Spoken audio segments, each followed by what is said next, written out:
All right, welcome back, and I'm sure you enjoyed that recorded. It was actually recorded, and we were talking about the hospitality industry and the need for us to upscale, most especially skilled personnel. All right, it's still morning, right? Tuesday's edition, and remember earlier on when I opened up the series this morning, I told you that the United Nations has set aside today, the 26th of November every year, to mark the World Iron Deficiency Day. The World Iron Deficiency Day, it's a day set aside to raise awareness about the importance of iron for our bodies. Obviously, iron is essential for transporting oxygen to our blood cells, converting foods into energy, and maintaining a healthy immune system. And so joining me today, also she's already seated in the studio, to speak to that conversation on the World Iron Deficiency Day, I have Dr. Idoteyin Eyin, Internal Auditor, Medical Women Association of Nigeria, Delta State. Dr. Eyin, I'd like to welcome you to our studio. Thank you very much. Good morning, everyone. Okay, we're speaking of camera when we're trying to actually educate me on the world on iron deficiency. So, like I did say, today it's a day that has been set aside annually. Iron deficiency is a widespread problem affecting about 1 in 3 persons worldwide, particularly young children and premenopausal women and people from low and middle income countries. Obviously, if left untreated, iron deficiency can lead to anemia, fatigue, weakness, and impaired cognitive function.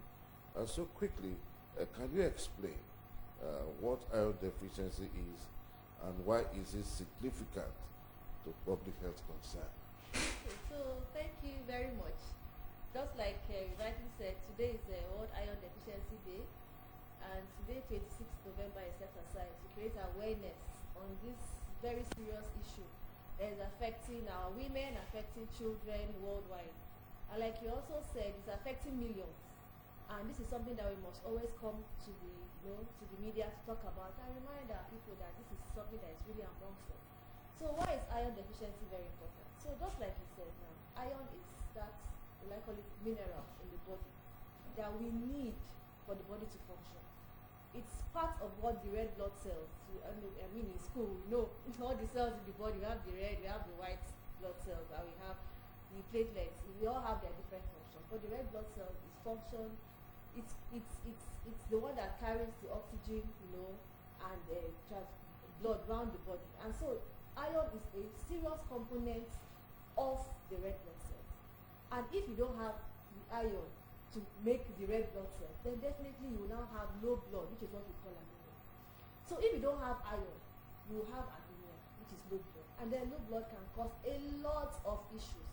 And for our women especially, when they even get pregnant, it can lead to a lot of things, even death ultimately, which is what we want to come and prevent by talking about the need for them to optimize iron in women and also in children. So it's very important. It affects millions, and especially women in low-income countries, like our country. Even though we are saying that we are developing, one day we will come out of low income and enter high income. But for now, a lot of our women don't even have access, to healthy foods that are rich in iron. So we are using this form to create awareness on behalf of Medical Women's Association of Nigeria, both national, Delta State. This is done across the nation. So for us in Delta State, we're using this as a medium to tell our women that we need to be more serious, will I say, or look at this thing called iron because it's very important. It's killing a lot of our women, it's affecting a lot of our children. So we are coming here to speak on iron deficiency, that it affects our women, can cause death, excessive bleeding, can cause weakness, can cause miscarriage, can cause infertility. The list is endless. Now our children can make them, they won't even be able to function well in school, no cognitive function, and ultimately to affect productivity, which can affect the nation. So I mean, we need to make sure that our women are not anemic due to low iron. Okay, so quickly, as a rider to that response from you, how common is iron deficiency, and which populations are mostly affected? Because just like you did say, women and children, and it may not also. Okay, I know. The men might feel that they are out of this, but the women know because of their monthly menstrual flow, so they are actually prone to iron deficiency. Because most of them, they see their monthly period. After that, they don't even take supplements to replace whatever blood was have been lost. So you can imagine when the woman now comes to take in, and because of increased utilization, one of the things that can cause iron deficiency is when you're not taking in enough that you should take, or there's increased utilization, which happens especially when the woman is pregnant. They say she's eating for two. So you have the one that her body is using, the one that the baby too is also taking from her to also develop. So it's very common, especially in our environment. In short, it's said that worldwide we have over 100 million people affected by iron deficiency anemia. And most of the cases that we see are caused, most of the anemic cases, most of the low blood we see in our women are usually caused by low iron content. Because most of the time they don't even eat well. They don't even have access to the food that is rich in iron. Because one of the food that we usually advocates for that women should eat is animal meat, chicken. I mean, how much is chicken now these days? So with the way the economy is, so we're talking about fruits rich in vitamin C. It's also very helpful. So we have oranges, we have pineapple, but you hear people complaining they are very expensive. So they rather eat what they can afford, or what you can afford. Does it contain what you need for your body to develop well? So for our women, most of the time, if they have money now, they're thinking of how to care for their children, how to care for their husbands. They forget about themselves. So we are saying that don't put yourself at the back burner, because you are the one giving birth to the children, taking care of them. So you need to make sure that you yourself don't become anemic. So you need to start eating foods that are rich in iron. And then there are also some things that we take that that reduces iron absorption in the body. One of it is coffee, another one is tea. So we advocate that you should reduce that, but increase what will help iron to be absorbed more in the body. One of it is take a lot of vitamin C, a lot of fruits rich in vitamin C, green leafy vegetables. Thank God we have a lot of vegetables in our environment. And then we have a lot of meat too, please. Beef, whatever, but animal meat. Then beans too is also rich in iron. So we're advocating that we take in a lot of all those food, because it's actually common. If you come to our hospitals, you see a lot of women that have anemia. More than 50% of them is caused by lack of iron. Because it's not by seeing somebody that the person's iron is low. A test is usually done in the hospital, and from the test you know if the person has adequate iron content or not. And I must say that anemia is one of the causes of maternal mortality.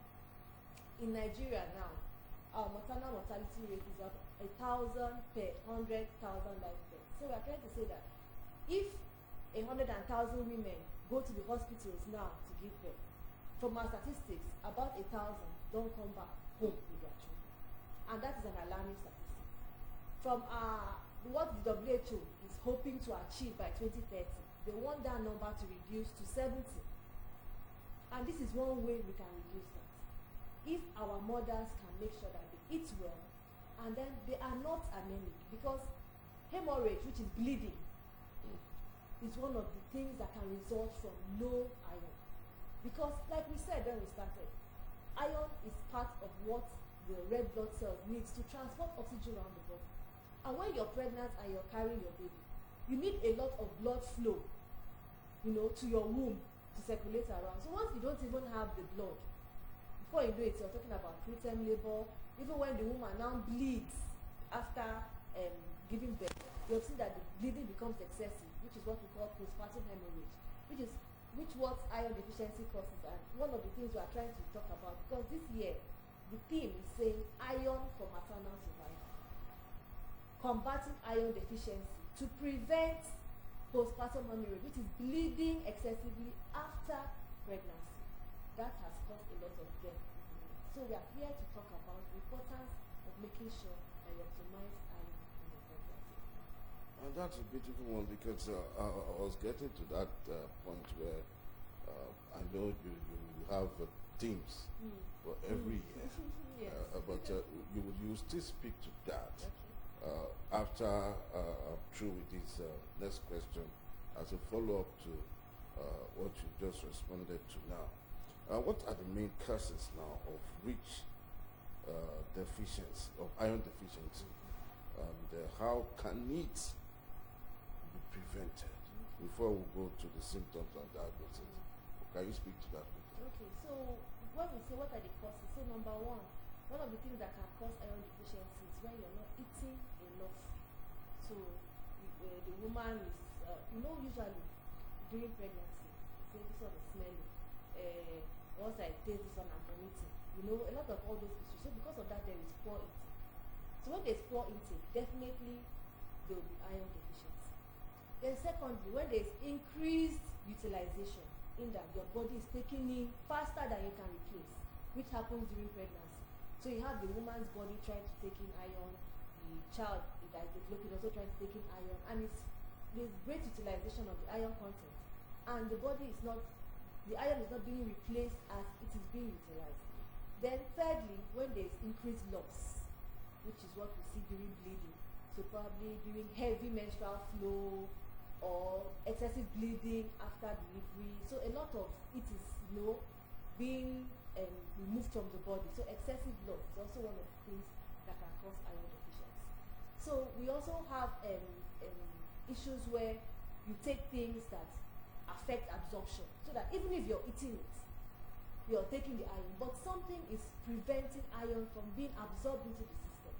And one of the commonest causes we have is something that is contained in tea, which they call tannin, and then in coffee, that prevents absorption. So you're actually taking the iron, but it's not being absorbed into the body. So those are like the four main categories of things that can cause iron deficiency. So how can we prevent it? So we are telling mothers that once you are pregnant, please go and enroll. Thank God that we have healthcare workers, our doctors and nurses that are skilled, and we also have the facilities around us in Delta State. So we don't actually have an excuse why we cannot enroll for antenatal care. So we should go to our primary healthcare centers, go and enroll for antenatal care, so that you go there regularly. Sometimes we enroll, we are pregnant, we go and enroll. Next time they'll see us, we are coming in labor. By that it'll be like say, you're seeing something. So that is not the practice we encourage. Once you enroll for antenatal care, make sure you attend your antenatal care. Don't say, I've already been pregnant before, I know the way it is. Every pregnancy is different. Because once you attend your antenatal care, you are routinely checked. Your blood level is checked. And so if there's any issue, it's intervened on time. But when you come very late, you just make it like an emergency. Everybody's running up and down trying to see how they can save the baby, which is what we want to talk against. So enroll for antenatal care. Secondly, make sure that you eat foods that are rich in iron. We mentioned some. We said make sure you take a lot of green vegetables, animal meat, beef, chicken, beans. Those are foods that are rich in iron. Then take a lot of vitamin C. A lot of vitamin C is also advocated. Take fruits too, rich in vitamin C. Then when they prescribe drugs for you, when you go for antenatal, please don't keep it aside. Don't throw it under the bed. Make sure you are taking those iron supplements, because they help you, because your body is utilizing a lot of iron. So those pills help you to replace, what you need on a daily basis. So also, our men can come in here, please. You help to check your wife. Make sure that she's taking the drugs as prescribed in the hospital. Then try to reduce some things that will reduce absorption. It's like you're doing all these things, but meanwhile you're still taking things that reduce iron absorption. So tea, coffee, just try to reduce on all that. But eat a lot of foods that contain iron. Okay, a lot of foods that contain iron. Okay, now I see particular reasons why you see some women who are heavy, and the next thing they say is, apple, Okay. apple. And you How see much that to provide for them? the husband should provide apple In the for middle of the night. in the middle of the night. I want to eat apple. Apple. Is it the pregnancy of apple that is the problem, or what's really the problem? Then you see some say, no, is that rice that they sell inside leaf? That is I know how they hungry me. Or you say, no, it's abacha. What's abacha? It's not rich in No, but calcium. no, so far they add other Mm. things to it. Okay. Yes, to fortify it. So she can add her meat to it, add those green vegetables that they add to it. And once you add it, then you know that you're not doing it. Okay. Okay. Now let's look at the symptoms now and diagnosis. What are the typical symptoms of iron deficiency, and how can people identify them? Okay, so what are the symptoms? You know, we talked about the fact that it's very important in carrying of oxygen around the body. So you can imagine when they are not carrying oxygen around the body, what kind of symptoms are you see? So there's weakness, so you see that you're weak, you know, when it's not working, you're really tired. Then your skin looks very pale, you know, so like, why is your skin looking like that? Then you have headaches, you know, your hands, your legs, your extremities are cold, and sometimes it can lead to hair loss, but even though that's more extreme, but more commonly you have weakness, you're tired, headaches, your heart is beating unusually fast. Then for the mothers, you know, apart from these other symptoms now, mentally it could cause depression, cause anxiety, cause mood swings. And then you see a woman that you know she's her time for delivery has not yet reached, after having some kind of panic contraction, so it can cause preterm labor, and it can also you know, cause her to now give birth to low birth weight children and all that. So those are some of the symptoms that you can have, that you can see or you can feel, and then you all feel that most likely, you know, my blood is low, that kind of thing. Confusion, you know, you can't really stand too well, you're weak, all those kind of symptoms. Yeah, so for diagnosis though, some of these symptoms too can also be a pointer to other things. So you cannot really know until you go to the hospital. So based on these symptoms, you can go to the hospital and say, doctor, you know, I'm feeling dizzy, I can't stand too well, I feel usually weak, you know, I feel, you know, a lot of all these symptoms. So when you go to the hospital, they take your blood and then they actually run the test. So it's from running the test in the hospital, they will now tell you if you actually have iron deficiency, because there's a lot of things that they will see in the hospital that will actually confirm the diagnosis based on the symptoms that you feel. Okay, now the team. I said we're going to get to that point. The team for this year, you said it has to do with Iron for maternal survival. iron for Maternal maternal survival. Yeah. So why the choice of that team? Because obviously it's global. Yes. You know, because it's a day that has been set aside by the United Nations. So look at it from the global perspective. So what global efforts now are underway to address iron deficiency and anemia? Okay, so the theme for this year is Iron for Maternal Survival, combating iron deficiency to prevent postpartum hemorrhage. So we know that globally, iron deficiency definitely is not only affecting only women in the sub-Saharan region, but we have a lot of women also that are being affected. Over 130 million, you know, being affected with iron deficiency. So because of the fact that one of the commonest causes of maternal mortality is hemorrhage, in addition to other causes which we have sepsis, infection of second labor, we have other things like eclampsia and abortions, safe abortions. All those things also contribute to maternal mortality. But number one on the list is hemorrhage, and 50% of the causes of hemorrhage is surely due to iron deficiency.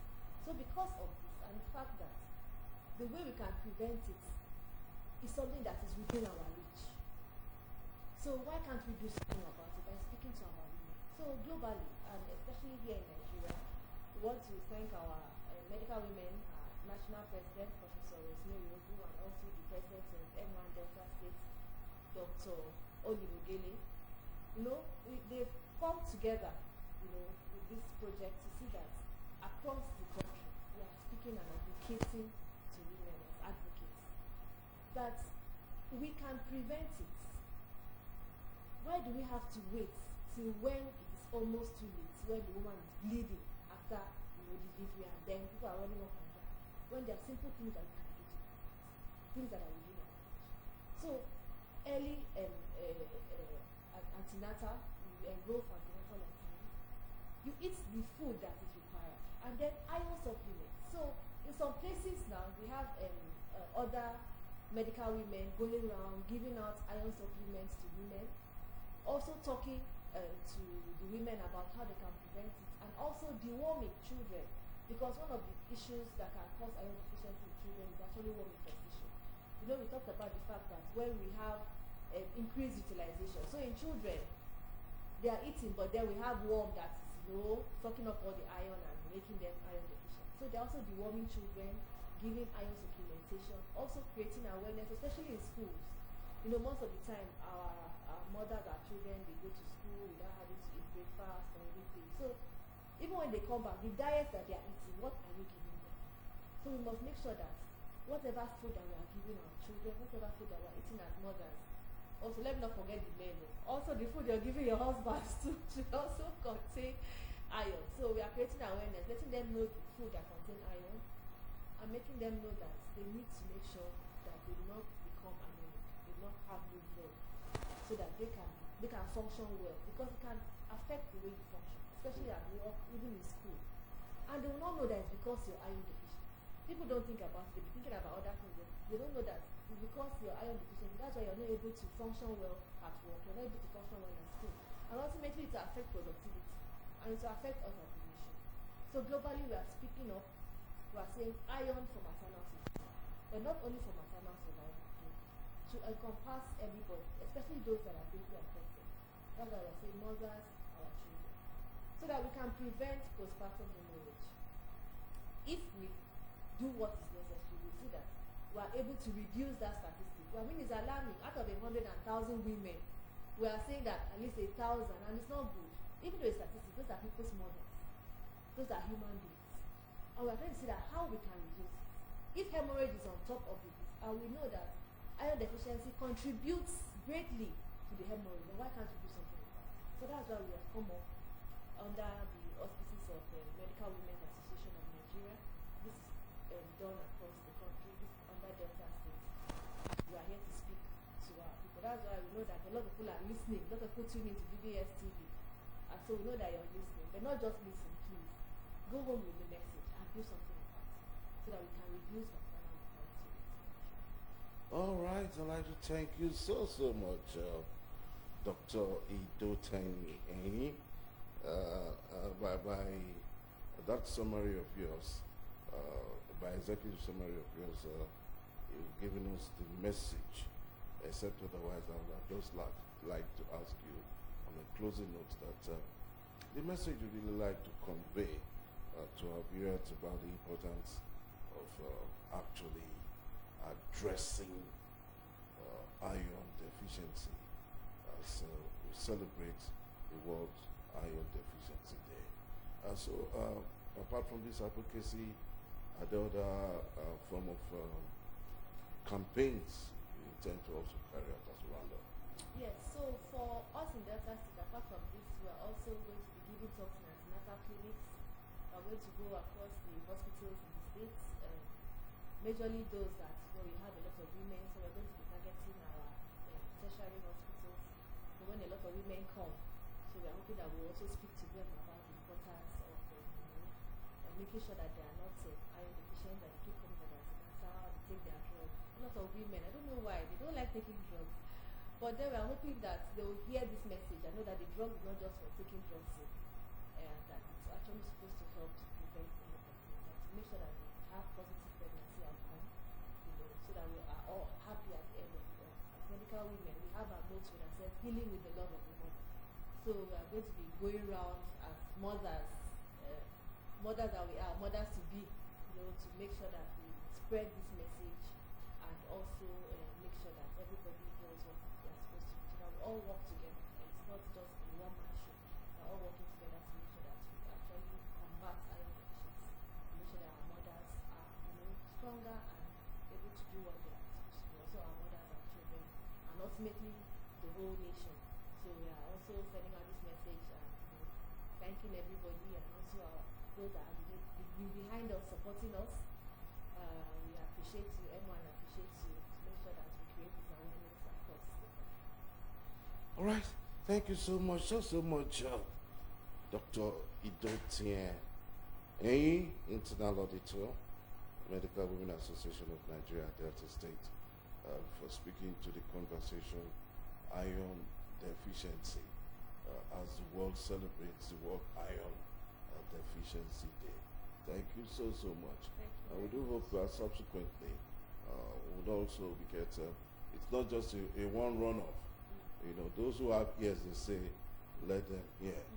Most especially to our women who feel, there's nothing wrong, I'm okay, till 9 months' time. It's very important that you do your periodical checks, as far as, all of this is concerned. Thank you so much, Dr. Enyi, for coming.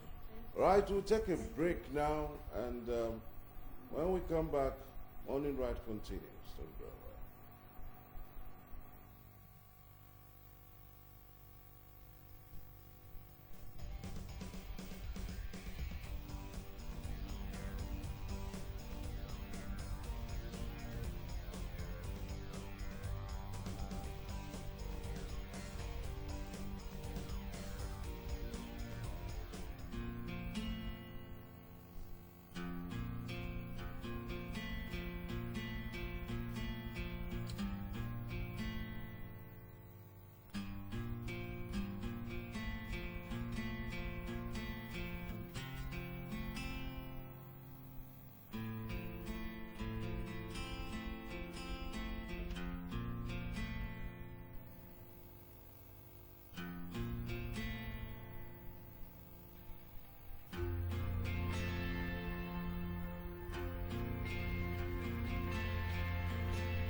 still on to Morning Ride, and we had that conversation where we're looking at what the papers are actually saying this morning, and joining me to speak to all of this conversation is Mr. Henry Osiayo. How are you doing this morning? Very fine. Very good morning to you. Yeah, thanks for picking it up there. We'll take first a look at the Vanguard newspaper. The Vanguard newspaper has, it simply put this way, GDP growth figures, more work needs to be done. That is credited to Mr. President himself, Bola Ahmed Tinubu. Okay, we'll just take the major headlines and we'll allow Henry to speak to the conversations. The next paper, the Nigerian Tribune, has below the masthead of the Nigerian Tribune, senators query federal government borrowing, Tinubu's minister justifies plans. Senators query federal government borrowing, Tinubu's ministers justify plans. And also have from the Guardian newspaper as well. We just take major headlines because of our time. The Guardian newspaper has GDP defies inflation shock as Nigerians take informal jobs. GDP defies inflation shocks. So despite inflation in the country, the GDP has defied it as more Nigerians take informal jobs. Okay? Nigeria's GDP grows 3.46% in quarter of 24, and boosted by services sector. Nigeria's GDP grows 3.46% in quarter 3, 2024, boosted by services. INEC counters PDP's governors on rigging claims. Atiku's camp accuses Wala of betrayal for personal gain. Vice President Shettima advocates tech-driven approach to tackle insecurity. All right, the Nation newspaper, virtually all the papers this morning have on the GDP. Yeah. And this one from the Nation that says Tinubu excited, experts optimistic over 3.46% third quarter GDP growth. All right, that is it from the Nation newspaper. Okay, we'll just take one more story there. Why federal government is borrowing by Edu Bagudu and the FIRS boss. Okay, the new Telegraph is our next paper for review, and it simply also captured Tinubu third quarter GDP growth indicates recovery from reforms and unintended effects. That's it. I think the only paper now that has defied the story of the GDP is the Daily Trust. Daily Trust has villagers flee as gunmen kill many in Benue State. All right. Okay. The Punch. Okay, that's the Daily Trust there. Villagers flee as gunmen kill many in Benue State. The Punch, which is our last paper for review, we'll just take one above the masthead. Labor protests. Nigeria Bureau of Statistics drop in the unemployment rate. Japan workers on federal government payroll resigning amid probe. State tackle NNPCL over extra 1 million naira subsidy repayment. Okay, the lead story here for the Punch. Lakurawa, federal government plans more troops as set spreads in the north. Okay, I think then from the Punch newspaper, which is our last paper for review this morning, Delta State government, the pointer actually, if our camera crew can just flash back to the studio now, so that we'll pick up that story. Can you pick up that story from the studio this morning? As encapsulated, Delta State government will not borrow to fund 2025 budget. That statement is credited to the Honorable Commissioner for Finance, Fidelis Tinije. Okay, I want Henry to just quickly, Henry, welcome to the studio. Thank you for joining us on our conversation this morning. Let's just take briefly the Pointer newspaper before we go to other stories. This statement is credited to the Honorable Commissioner for Finance that Delta will not borrow to fund 2025 budget. Can you speak to that quickly from your understanding? Yeah, right from when the governor, the sheriff will take over, he has made it clear that he's not going to borrow. And of course, when you see the presentation of the budget to the House, it was clearly stated that it was Christian 2025 budget of fiscal consolidation, yeah. and is trying to ensure that what is within the ambit of the state is what it's going to work with. And Tilije, the Commissioner for Finance, coming to at least talk about it, goes further to tell you that this government, this administration is ready to ensure that we can be able to generate our revenue, and from there we fund our own budget. And this is what we are actually clamoring for the national to also do, rather than putting us in debt. Let's see how we can harness and of course fund our budget. A lot of persons are just like one of the headlines you read, where the Senate is actually questioning the borrowing. That is what we should be doing. Why are we borrowing? Why do we keep borrowing? Why not? I keep saying that Delta State should be a template for even the national to copy from. We have diverse culture, diverse ethnicity and languages, just like we have in Nigeria.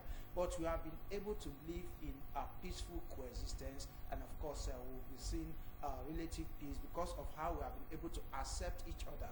And for Tilije to say Delta State is not going to borrow, it is the stand of the state governor, Right Honorable Sheriff Oborowori, and of course I'm really happy about that we will not be throwing that line of borrowing just like the federal government is doing. And all the papers are washed with the GDP growth. And of course, one thing you have to note is it was specifically stated by the National Bureau of Statistics that it is the service sector that is giving us this growth.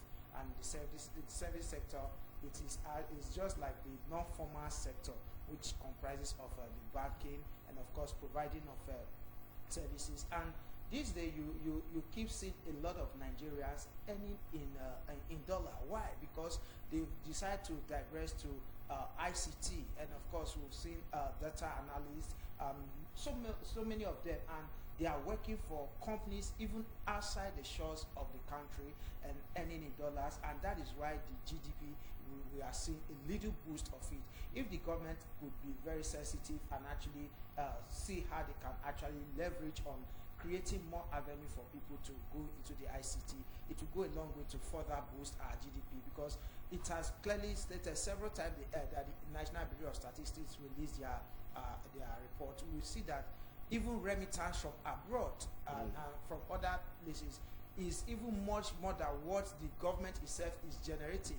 I saw the report yesterday, and from the breakdown of the report, we can see that another sector that was a little bit higher in terms of that growth was also in the real estate. The real estate is where we are seeing much more growth. Even in Delta State, we've seen so much. You see the adverts everywhere. So much real estate companies springing up, and of course everywhere getting developed. And development is actually key for the growth of any GDP. And according to the report, it said the real estate growth of the real growth of the oil sector, which we Nigerians are actually known for. We feel our economy is mostly on the oil sector. It was just 5.17% on year, the third quarter of 2024, although it's just a little increase of 6.02 relative to what was recorded in 2023. He said, but the non-oil sector grew by 3.37% in the real terms and a rate of 0.62. It means we are gradually fading off from this oil phenomenon. Yeah, so I think the COP, that is the COP climate change summit, that is what everybody is sitting to. By 2050 is zero gas emission. So we should begin to also teach towards embracing more ICT, so that our youth also can actually be meaningfully engaged, because you don't have to be in an office, you can even work from home. So I think let the government be sensible enough and see how they can grow our ICT, and probably the next report, our GDP might also grow. And of course also yesterday the NBC did actually release another statement that employment level also has declined in Nigeria. That is, unemployment rate has gone to 4.3% in the second quarter of 2024.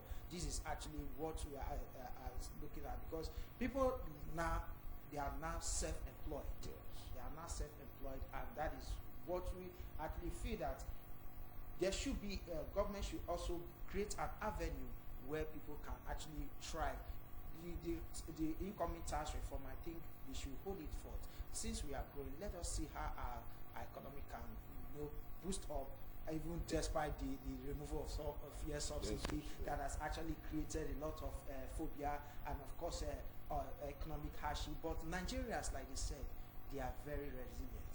In the face of fuel subsidy, they still find other things to do. So the government should do more. Okay. I'd like to thank you so much, Henry Osiayo, just at the speed of the thunder. You have been able to go around the major. We do hope again that we'll have another time again, a more elaborate time to actually speak to our paper conversation. Okay, this is where we draw the curtains for today, Tuesday's edition of the Top Flight television program, Morning Ride. On behalf of the production crew, Faith of Wapurai, Robo, and of course the entire men behind the camera, I want to say thank you. We'll do it again bright and early, same time tomorrow. My name is Onome Tano. God bless Delta State.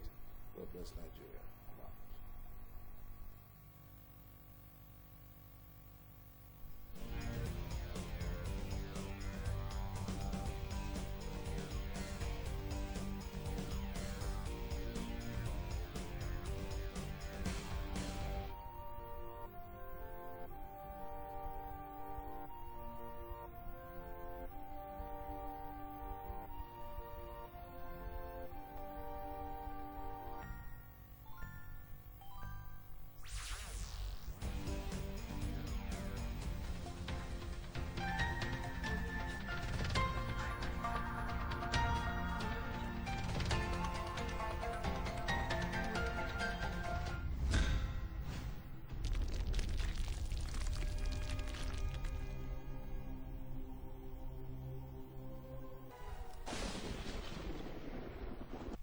In the heart of the Niger Delta, where tradition meets modernity, there lies a community that has, for centuries, shaped its destiny through strength, unity, and resilience. Welcome to Anioma Trends. Anioma Trends bring you closer to the news makers and inspiring stories of those shaping the future of Anioma land.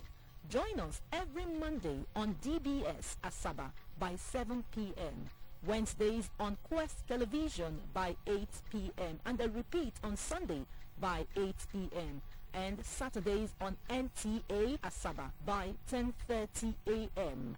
as we sit with leaders, intellectuals, and influencers who have become the change makers in Anioma society.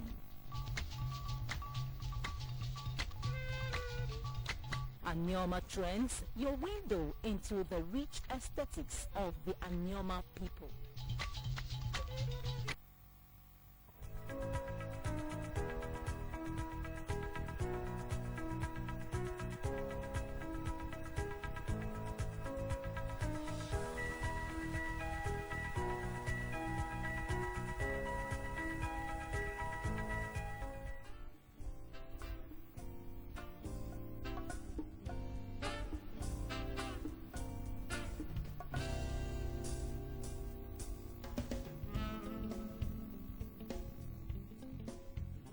In many societies, especially in most African societies, the girl child